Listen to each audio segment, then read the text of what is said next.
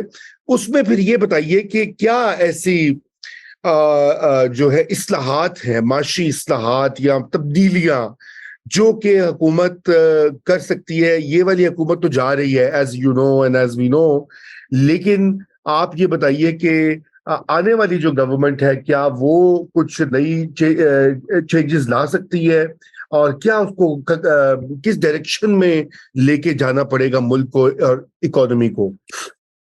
صحیح، یہ بڑا آپ کا ریلیونٹ اچھا سوال ہے. اس میں آپ ذرا کوئی نئی ہم ایک ڈائریکشن اور ایک نیا اینگل لے کر آتے ہیں. دیکھیں پاکستان کی اکانومی اس وقت جو ہے وہ تو کمپلیٹلی ٹائڈ اپ ہے ود IMF.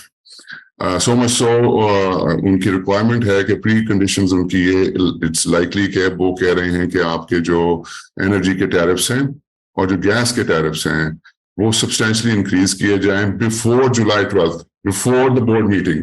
سو آپ کو اگلے پرابلی آج یا کل یا 12 جولائی سے پہلے آپ کو یہ ٹیرفس جو ہیں یہ سبسٹینشلی اوپر جاتے ہوئے نظر آئیں گے. آئی ایکچولی ہرڈ کہ گیس ٹیرفس جو ہیں وہ ایز مچ ایز 50% انکریز ہو جائیں گے، اور بجلی جو انرجی ٹیرف ہے وہ الیکٹریسٹی ٹیرف وہ کچھ $4 پر یونٹ سے زیادہ انکریز اٹس لائکلی، تاکہ ایک اسموتھ رائڈ مل سکے IMF کے بورڈ کے اوپر. IMF وانٹس کے یہ جو سیکولر ڈیٹ کا جو ہمارا ایک ایناکونڈا کھڑا ہوا ہے اس کو کنٹرول کیا جائے.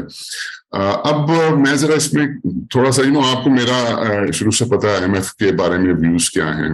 اب ہم IMF کو جیو پولیٹیکلی اس کو کہیں کہ اٹ از افیکٹڈ، یا اس میں ریڈ ٹیپزم یا بیوروکریسی وٹ ایور.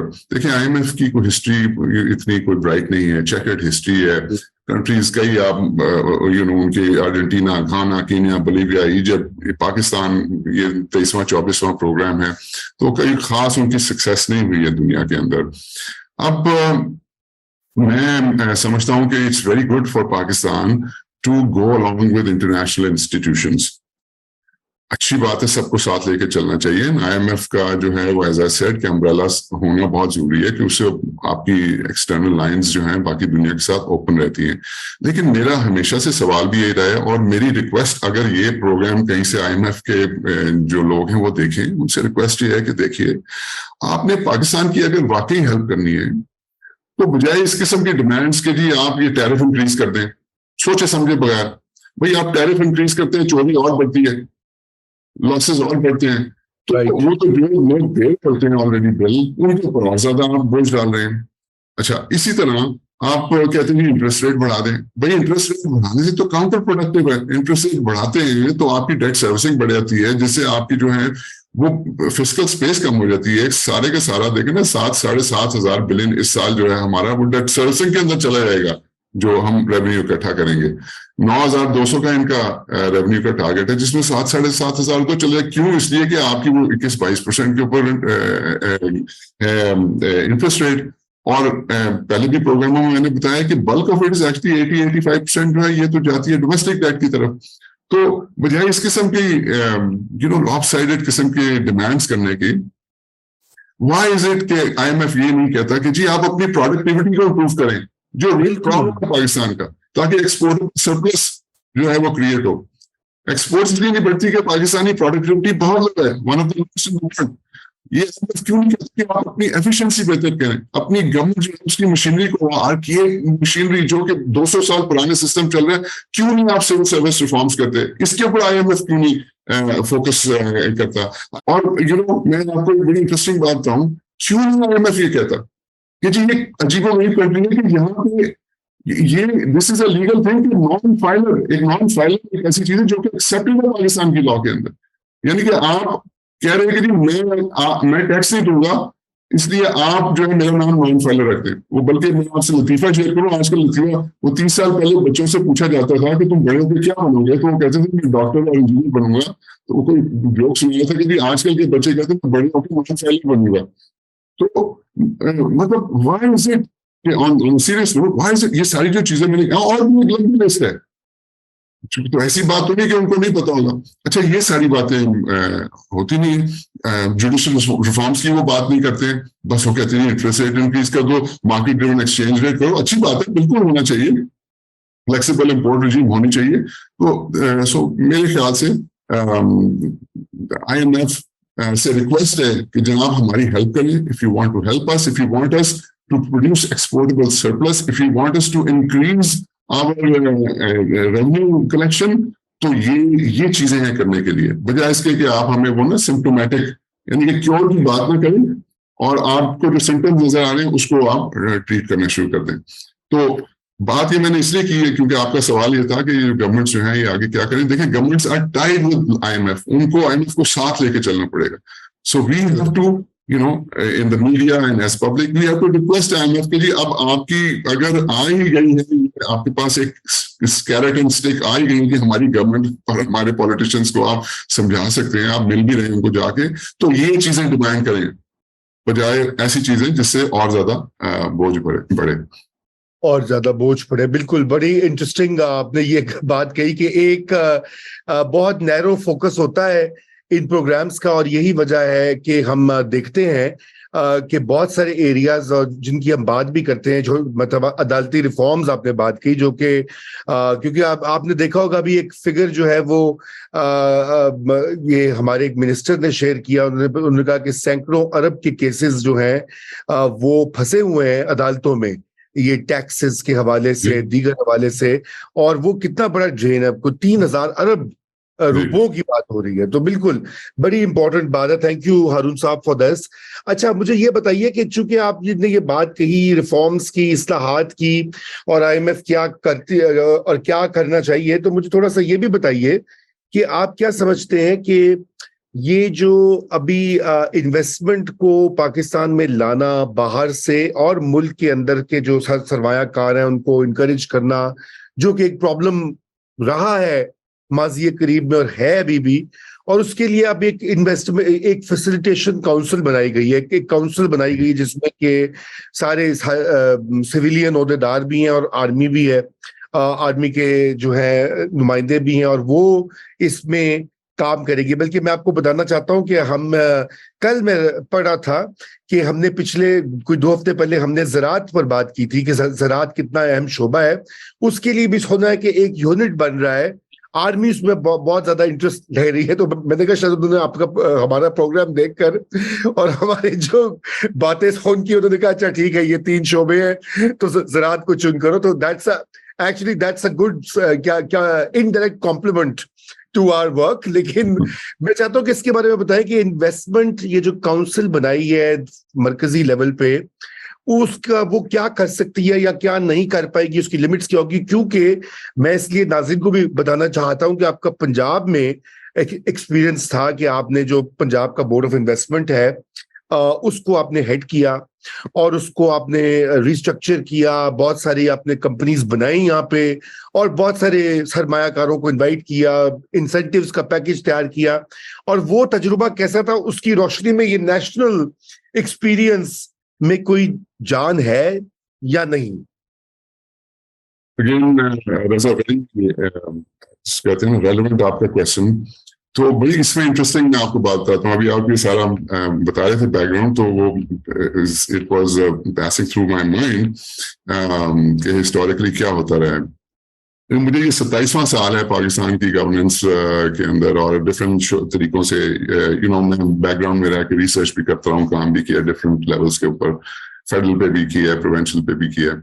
تو آپ کو میں بڑی انٹرسٹنگ بات بتاؤں کہ پاکستان کے اسٹرکچر میں ایک بورڈ آف انویسٹمنٹ ہے, وہ تقریباً 25 سال پرانا ایک ادارہ ہے جو کہ فیڈرل لیول پہ انویسٹمنٹ جو ہے اس کو پروموٹ کرنے کے لیے بنایا گیا تھا. تو پہلے یہ صرف ایک بورڈ تھا, اس کو ایک آئی پریزیوم ایک منسٹر آف اسٹیٹ کے لیول کا اس کو اب لیول دے دیا گیا.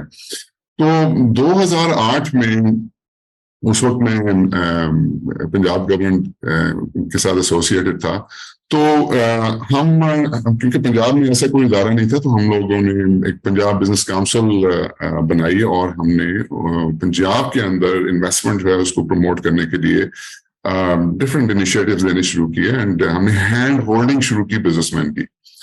اور آپ یقین کریں کہ 2008 اور 2009 آپ کبھی پنجاب کے بزنس مین سے پوچھے گا کہ وہ پنجاب کا جو اکانومی تھی اس کے اندر ایک مطلب ارتھ کویک آ گیا. مطلب جو ادھر کے بزنس مین تھے ان کو یقین نہیں آ رہا تھا کہ یہ بھی ہو سکتا ہے کہ بھی ہماری بھی کوئی بات سنیں, اور یہ بھی ہو سکتا ہے کہ ہم فون اٹھائیں تو آگے سے فون کا جواب نہ صرف جواب آئے, لیکن ہم صرف ایک ریکویسٹ کریں اور 24 گھنٹے کے اندر وہ ریکویسٹ پوری ہو جائے. تو اس کے بعد ہمیں فیڈریشن سے ریکویسٹ آئی کہ جی وہ 18th امینڈمنٹ ہوئی ہے, تو اس کی وجہ سے کنکرنٹ لسٹ وغیرہ, تو ہم چاہتے ہیں کہ چاروں صوبے اپنے بورڈ آف انویسٹمنٹ بنائیں. تو ہم نے پنجاب بزنس کاؤنسل جو تھی اسی کو بیسکلی کنورٹ کر دیا Punjab board of investment and trade کے اندر. So basically I created this entity, اور بہت سکسیسفلی ہم نے چلایا, and literally it brought very positive effects in the economy of Punjab. اس کو پھر فوٹو کاپی کیا سندھ نے, پھر کے پی نے, پھر بلوچستان نے. تو 4 آپ کے ایک ٹاپ کے اوپر بورڈ آف انویسٹمنٹ فیڈرل تھا, اور 4 آپ کے پروونشل بورڈ آف انویسٹمنٹ بن گئے. بہرحال اس کے بعد میں نے چھوڑ دیا. تو دیر آفٹر ہوا یہ کہ یہ 5 ادارے پریٹی مچ آپ سمجھیں کہ یہ ایونٹ مینجمنٹ ایجنسیز بن گئے ہوئے. تو مطلب I am not talking about کہ جی میری وجہ سے یہ ہوا, تو میں بتانے چاہ رہا ہوں کہ ایک تو جس ٹائپ کے لوگ آپ لاتے ہیں, اگر وہ ایسے لوگ ہوں جن کو پتہ ہے doing, it is extremely important. You bring those people who know what the issues are, how to resolve these issues. سب سے پہلے ریلیونٹ لوگ لے کر آئیں, ایسے لوگ لے کر آئیں جو کہ ڈلیور کر سکتے ہیں. اور بہت امپورٹنٹ, مجھے انڈاؤٹیڈلی مجھے سپورٹ تھی پولیٹیکل, 100% پیچھے بیکنگ تھی, جس کی وجہ سے میں سارا کچھ کر سکا اس وقت. تو یہ 2 چیزیں بڑی امپورٹنٹ ہیں, ریلیونٹ لوگ اور ڈلیور کرنے والے لوگ. اب یہ 5 آپ کے ادارے آلریڈی ایگزسٹ کرتے ہیں, اور اس میں کوئی ریلیونٹ لوگ ہیں ہی نہیں, اور جس کی وجہ سے یہ ایونٹ مینجمنٹ ایجنسیز بن گئی ہیں. تو انویسٹمنٹ وغیرہ لانے کا تو ان کے اندر ابلٹی نہیں ہے. اچھا, پھر جب کچھ نہیں ہو رہا تھا تو فیڈریشن نے کہا جی وہ اچھا پھر ایسے کرتے ہیں کہ SEZ بنا دیتے ہیں, اسپیشل اکنامک زونز بنا دیتے ہیں. اسپیشل اکنامک زونز بنانا شروع کیے تو اس کے اندر بھی کچھ نہیں ہوا. پھر انہوں نے کہا اچھا یار SEZ اتھارٹی بنائے تھے, 1 ونڈو آپریشن ہوگا. اچھا, یہ بورڈ آف انویسٹمنٹ بھی by the way 1 window operation کے لیے بنا تھا. جی سو اب آپ کے یہ 5 ادارے یہ اور ایک SEZ اتھارٹی بن گئی 1 ونڈو آپریشن کے نام پہ. اس کے بعد CPEC آ گیا. CPEC جو تھا وہ پلاننگ کمیشن کے اندر پہلے تھا. At some point federal government نے دیکھا کہ جی کام صحیح نہیں ہو رہا ہے, انہوں نے کہا جی 1 ونڈو آپریشن کے لیے CPEC اتھارٹی بنا لیتے ہیں. اب آپ کے پاس بورڈ آف انویسٹمنٹ, ایک SEZ اتھارٹی, ایک CPEC اتھارٹی آ گئی. اچھا, تو یہ ہو گئے 7 ادارے آپ کے. اس کے بعد اچھا ایٹ دا سیم ٹائم ان کے اوپر امبریلا کس کا آ رہا ہے, آپ کے پاس ایک کاؤنسل آف کامن انٹرسٹ بھی ہے, آپ کے پاس ministry of inter provincial coordination بھی ہے, اور پلاننگ کمیشن بھی ہے. تو اگر ان 3 کو نکال بھی دیں تو 7 ادارے آپ نے آلریڈی بنائے ہوئے جو کہ 1 ونڈو آپریشن کے نام پہ بنے. اب یہ جو اسپیشل انویسٹمنٹ فیسیلیٹیشن کاؤنسل ہے, first of all I am very happy کہ اس کو اوور آل جو ہماری اسٹیبلشمنٹ ہے انڈرسٹینڈ کر رہی ہے کہ جی ہمیں اس کے بارے میں کچھ کرنا ہے. So it seems that they are very very serious, they are hard. لیکن مسئلہ یہ ہے کہ یہ اسی نعرے کے اوپر 1 ونڈو آپریشن, اسی نعرے کے اوپر کہ ہم 1 ونڈو اس طرح کا ایک اتھارٹی یا کاؤنسل بنا دیں گے اور انویسٹر بھاگا آئے گا, یہ تجربہ ہم پچھلے 30 سال سے کر رہے ہیں, اور آلریڈی 7 ادارے ایگزسٹ کرتے ہیں. جو کہ فیل ہو چکے ہیں. تو بجائے اس کے کہ ان اداروں کو کم کریں اور انڈرسٹینڈ کریں کہ یہ کیوں فیل ہوئے ہیں اور پھر ان ایشوز کو جا کے آپ ایڈریس کریں. ہم نے ایک اور سپرا باڈی بنا دی ہے, اسپیشل انویسٹمنٹ فیسیلیٹیشن کاؤنسل, 8واں ادارہ. اس کے نیچے ایک اور ہے, وہ جو ڈی جی ہے اس کی ہیڈڈ, جو کہ اس کی مانیٹر کرے گا پرفارمنس کو, اور غالباً یہ منسٹر آف پلاننگ اس کو کریں گے. اور اس کے نیچے امپلیمنٹیشن کی ایک اینٹی ہے. سو 7 پہلے تھی اور یہ 3 لیول آپ نے کریٹ کر دی. اب یہ 10 لیول کی بیوروکریسی ہے. تو میری سمجھ سے بات ہے کہ کس طرح سے انویسٹرز کو پول کر کے لائے گی. سو ہو سکتا ہے ان کے پاس کوئی کمٹمنٹس ہوں, اور ہو سکتا ہے کہ وہ ٹیمپرریلی تھوڑی بہت انویسٹمنٹ آ بھی جائے, لیکن اگر آپ سسٹینیبل طریقے سے کرنا چاہتے ہیں تو جو ایگزسٹنگ ادارے ہیں ان کو ریشنلائز کریں اور انڈرسٹینڈ کریں کہ کیا وجوہات ہیں جس کی وجہ سے یہ ادارے فیل ہوئے ہیں پہلے. So that's what's needed. نہیں, بڑا امپورٹنٹ پوائنٹ ہے میرے خیال سے, اور آئی ہوپ کہ یہ بات پہنچے گورنمنٹ کو, کیونکہ یہ کاؤنسل کے اوپر بڑی امیدیں اور توقعات اس سے وابستہ کی جا رہی ہیں کہ یہ پاکستان میں بہت زیادہ سرمایہ کاری آ جائے گی. اور ڈالر, جو آپ کو پتہ ہے شوق ہوتا ہے کہ جی ڈالر, اتنے ڈالر آ جائیں گے. ایک اور بات, سوری ٹو انٹروین, دیکھیں یہ کبھی نہ, یہ فارمولا ہے, this is the eternal formula. Any country all over the world, this is universal formula کہ انویسٹمنٹ آنے کی ایک سیکوینس ہوتی ہے. سب سے پہلے آپ کا ڈومیسٹک انویسٹر جو ہے وہ انویسٹ کرنا شروع کرتا ہے. جی بالکل. جب وہ کرتا ہے تو آپ کا ایکسپیٹ جو ہے وہ آ کے انویسٹ کرتا ہے. صحیح. جب ایکسپیٹ آئے گا اس کے بعد فورن انویسٹر آئے گا. تو یہ ایکسپیکٹ کرنا کہ جی ڈومیسٹک انویسٹر جو ہے وہ رل رہا ہے, وہ کوئی ٹرکی جا رہا ہے, کوئی ملیشیا جا رہا ہے, کوئی دبئی میں انویسٹ کرنے جا رہا ہے, اور ایکسپیٹ پاکستانی جو ہیں وہ تو سوچ بھی نہیں رہے ہیں پاکستان کا, اور ہم ایسی انوائرمنٹ میں یہ ایکسپیکٹ کریں کہ فورن انویسٹر آنے شروع ہو جائیں گے, یہ تو بالکل ایک لاپ سائڈڈ ہے. یہ اس طرح سے سیکوینس نہیں ہو سکتی.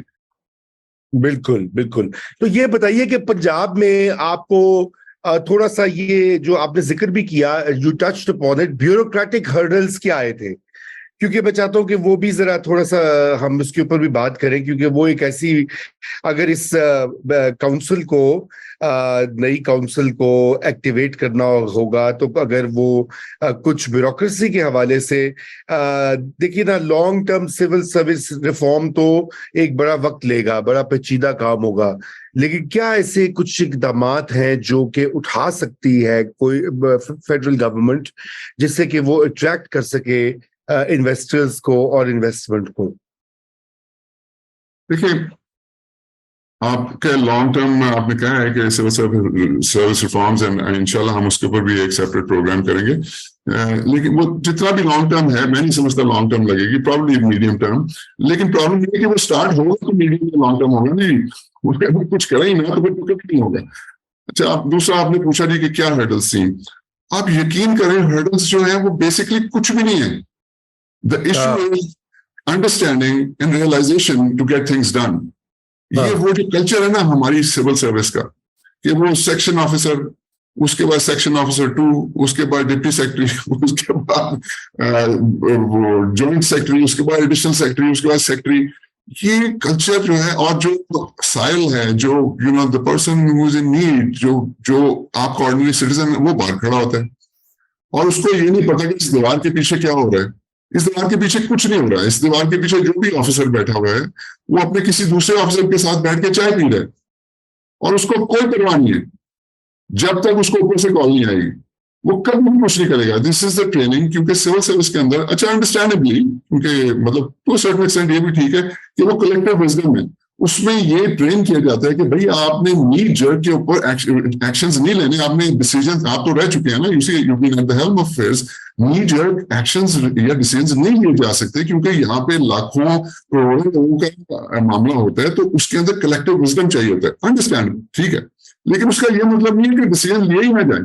میں آپ کو ایک ایگزامپل دیتا ہوں. میرے پاس ایک ملٹی نیشنل کمپنی آئی جب میں بورڈ آف انویسٹمنٹ کو ہیڈ کر رہا تھا, تو ان کے وہ کسی دوست کے تھرو میرے پاس آئے, اور وہ he was the Pakistan head of that company, اور میرے دوست نے کہا جی یہ فلانی کمپنی کے ہیڈ ہیں, تو ان کو کوئی ایشو ہے. یہ اس وقت کی بات ہے, یہاں سے 15 سال پہلے کی, کہ یہ جی $180 ملین کی انویسٹمنٹ کرنا چاہتے ہیں پنجاب کے اندر, لیکن ان کو ہرڈلز آ رہی ہیں. میں نے کہا کیا ہرڈلز آ رہی ہیں؟ کہ جی وہ جہاں پہ پلانٹ لگانا چاہتے ہیں اس جگہ کے پیسے بھی دے دیے, زمین خرید بھی لیے, لیکن وہ جو ہے نا پٹواری تحصیلدار ٹرانسفر نہیں ہونے دے رہا, 2 سال ہو گئے ہیں. میں نے کہا آپ نے مجھے کیا کہا کتنی انویسٹمنٹ لانی ہے؟ اس نے کہا جی $180 ملین. میں نے کہا آپ کہہ رہے ہیں یو مین ٹو سے پٹواری نے 2 سال سے زمین ٹرانسفر نہیں کہا ہاں جی. تو میں نے کہا آپ نے کسی سے بات نہیں کی؟ اس نے کہا جی میں ہر جگہ جا چکا ہوں.